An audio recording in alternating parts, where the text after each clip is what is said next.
Once upon a time, in a land called Israel, there lived a young boy named David. David was the youngest of 8 brothers. His father, Jesse, was an old man who loved his children very much. David was a shepherd, which means he took care of his family's sheep. Every day he would take the sheep to the green fields and watch over them. He loved playing his harp and singing songs while watching the sheep. He was very brave and strong, even though he was just a young boy. David's brothers were soldiers in the king's army. The king's name was Saul. One day, David's father asked him to take some food to his brothers, who were with the king's army, fighting against their enemies, the Philistines. The Philistines were strong and fierce. They had a giant soldier named Goliath. Goliath was over 9 feet tall. He wore heavy armor and carried a huge spear. Every day, Goliath would come out and shout to the Israelites, "Who will fight me? If anyone can beat me, the Philistines will become your servants. But if I win, you will all serve us." The Israelites were terrified of Goliath. No one dared to fight him. When David arrived at the camp, he saw his brothers and gave them the food. While he was there, he heard Goliath shouting his challenge. David was curious and asked the soldiers why no one was fighting Goliath. The soldiers told him that everyone was too scared. David couldn't believe that no one would fight Goliath. He said, "I will fight him. God has helped me protect my sheep from lions and bears. He will help me defeat this giant too." David's brothers laughed at him, but David was determined. He went to see King Saul and told him he wanted to fight Goliath. At first, King Saul didn't think it was a good idea. David was just a boy, and Goliath was a mighty warrior. But David insisted, saying, "The Lord who saved me from the lions and bears will save me from this giant." King Saul finally agreed and gave David his own armor to wear, but the armor was too big and heavy for David. He decided to fight Goliath without it. David took his sling and 5 smooth stones from a stream. He went to face Goliath with just his sling and his faith in God. When Goliath saw David, he laughed and said, "Am I a dog that you come at me with sticks?" David replied, "You come to me with a sword and spear, but I come to you in the name of the Lord. Today the Lord will help me defeat you." David put a stone in his sling and swung it around. He let the stone fly, and it hit Goliath right in the forehead. Goliath fell to the ground with a mighty thud. David ran to him, took Goliath's sword, and cut off his head. The Philistines saw that their giant was dead and ran away in fear. The Israelites chased after them and won the battle. David became a hero that day. Everyone praised his bravery and faith in God. King Saul was very impressed and took David into his service. David grew up to be a great warrior and eventually became the king of Israel. He always remembered that it was his faith in God that helped him defeat the giant Goliath. David's story teaches us that no matter how big our problems are, with faith and courage, we can overcome them. It reminds us that God is always with us, helping us face our fears and challenges. As David grew older, his responsibilities increased. King Saul gave him more duties in the army, and David excelled in everything he did. He became a favorite among the people of Israel. They would sing songs about his bravery, saying, "Saul has slain his thousands, and David his tens of thousands." David remained humble and continued to trust in God. He knew that his strength and success came from God. David's friendship with Saul's son, Jonathan, also grew stronger. Jonathan loved David like a brother, and they made a promise to always support each other. As David's fame grew, King Saul became jealous. He feared that David would take his throne. Saul's jealousy turned into anger, and he tried to harm David several times, but David always escaped with God's help. One day, while David was playing the harp for King Saul, the king threw a spear at him. David dodged the spear and ran away. He had to hide in caves and forests to stay safe from Saul. Despite all this, David never lost his faith in God. He knew that God had a plan for him. Even though King Saul wanted to kill him, David never stopped being kind. He had the chance to harm Saul, but chose not to. One day, while hiding in a cave, Saul came in to rest. David's men told him it was the perfect chance to kill Saul. But David said, "I will not harm the Lord's anointed king." Instead, he cut a piece of Saul's robe to show that he could have hurt him but didn't. When Saul left the cave, David called out to him and showed him the piece of his robe. Saul was moved to tears and said, "You are more righteous than I. May the Lord reward you for your kindness." After many years of hiding and running, King Saul died in a battle. David was very sad to hear the news, but he knew it was time for him to become king. The people of Israel came to David and made him their king. David ruled wisely and with a kind heart. He always sought God's guidance in everything he did. As king, David brought peace and prosperity to Israel. He defeated many of their enemies and brought the Ark of the Covenant to Jerusalem. The Ark was a special chest that held the 10 Commandments. It was a symbol of God's presence with the people of Israel. David was not just a great warrior and king. He was also a talented musician and poet. He wrote many songs and poems praising God, which we can still read in the book of Psalms in the Bible.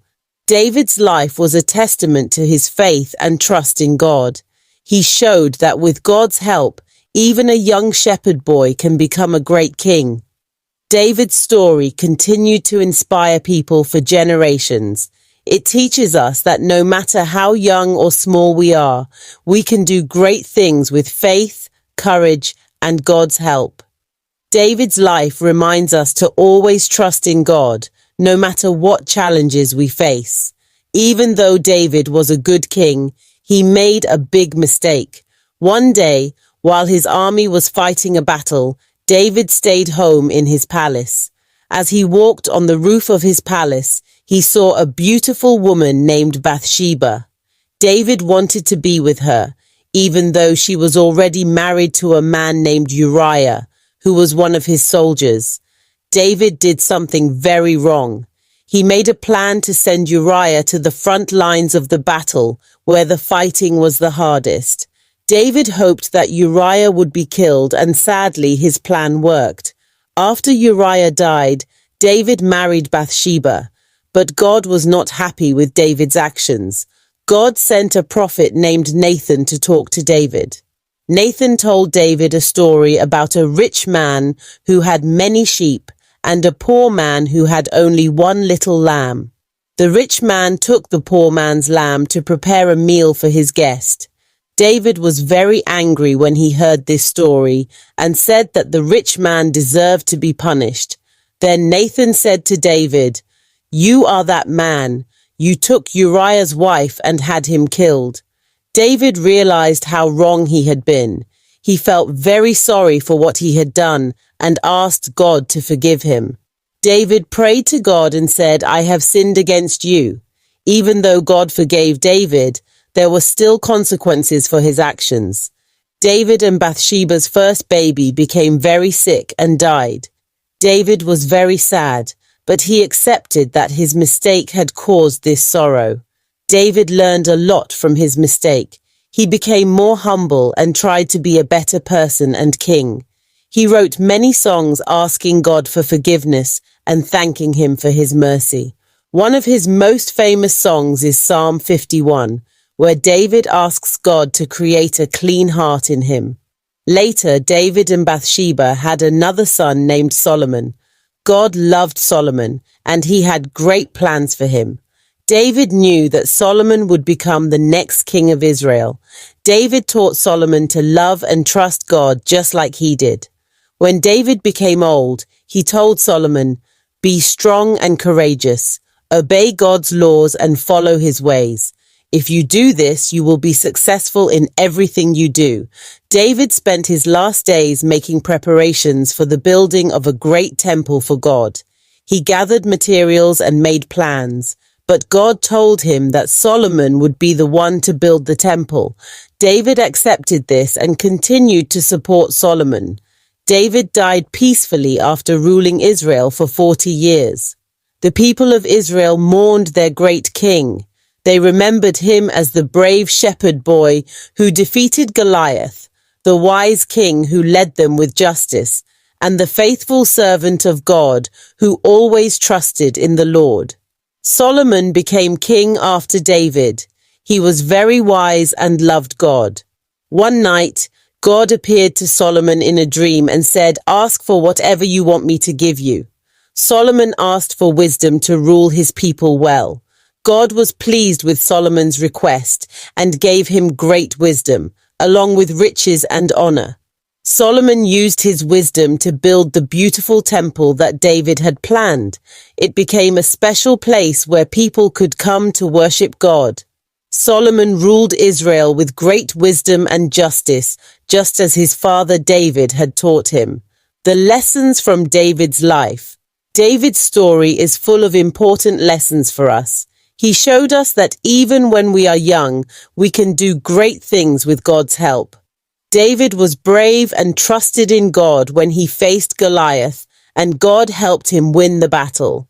David also showed us that everyone makes mistakes. When he did something wrong, he admitted it and asked God for forgiveness. God forgave him, but David also faced the consequences of his actions.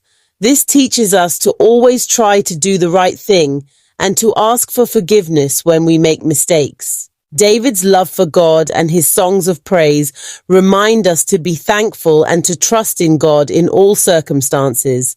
His life encourages us to be brave, to have faith, and to always seek to do what is right. David's songs, known as Psalms, are still read and sung today. They are found in the book of Psalms in the Bible. These songs express a range of emotions, from joy and thanksgiving to sorrow and repentance. One of the most famous psalms is Psalm 23, which begins, "The Lord is my shepherd, I shall not want." This psalm reminds us that God is always with us, taking care of us just like a shepherd takes care of his sheep. It is a comforting and beautiful reminder of God's love and protection. David's courage was not just about facing giants. It was also about doing what was right, even when it was hard. When he had the chance to harm King Saul, he chose to show mercy instead. This showed true strength and character. David's story teaches us that real courage comes from trusting in God.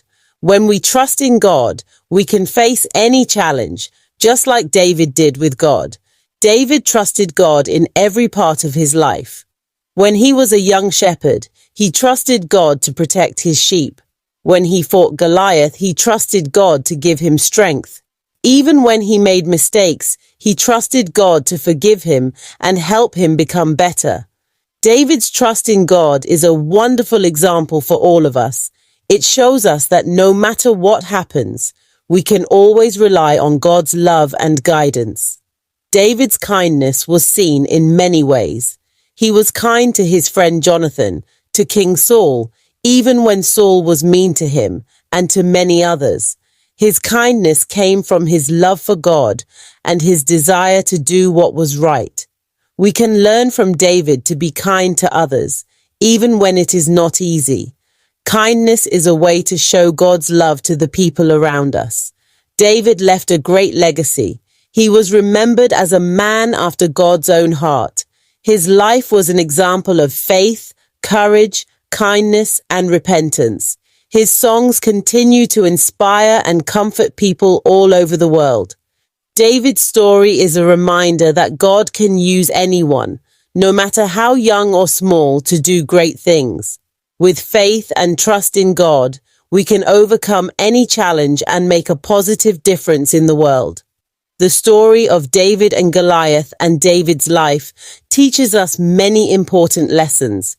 It inspires us to be brave, to trust in God, to admit our mistakes, and to be kind to others. David's life shows us that with God's help, we can achieve great things and make the world a better place.